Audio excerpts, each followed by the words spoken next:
Hey guys, welcome to our channel where we share real stories of real people who follow Jesus. I'm the host, and today's story is titled, I Was a Church Girl, but I Didn't Know Jesus Until I Died. Let's dive in. I grew up in church, youth group, Sunday school, a Christian family, the whole nine. We even homeschooled our last 3 years of high school.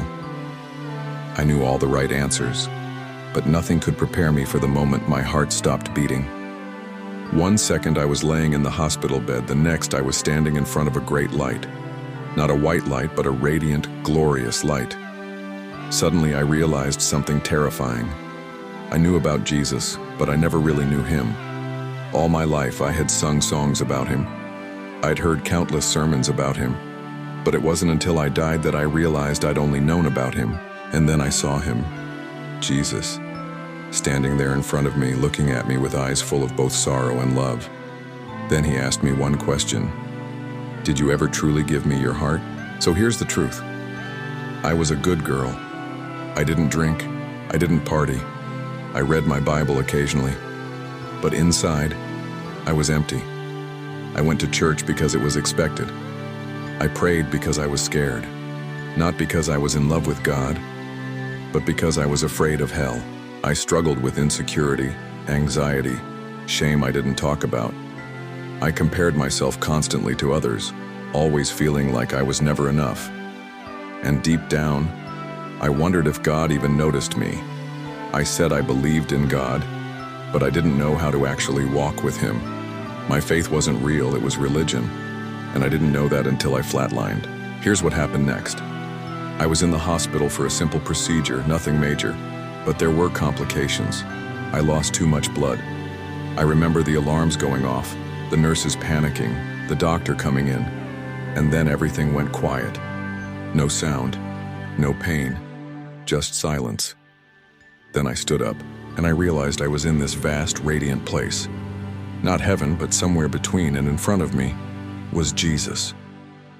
I couldn't see his face fully, but I felt his presence like a fire and a flood all at once. There was no fear, just truth. It was like every part of me was exposed, but I wasn't condemned. He didn't list my sins. He didn't yell. He just looked at me and asked, "Did you love me, or just sing about me?" And I broke. I fell to my knees, sobbing, "Jesus, I didn't know you. I'm so sorry." Then he knelt beside me. He touched my face and said, "I love you. Come back. I have more for you." And with that, I woke up, crying, alive, changed forever. That moment became the line in the sand for me. I stopped playing church. I opened my Bible, not to find answers, but to meet the author. I started spending real time in prayer. I stopped performing and started surrendering. I gave Jesus not just my Sunday mornings, but my whole heart. And slowly, he healed me. The anxiety, fading, the shame, gone, the emptiness, filled with his presence. I'm not perfect, but now, I walk with him daily. Not because I have to, because I want to. If this story felt familiar, maybe it's because you've been where I was. Maybe you know about Jesus, but don't actually know him.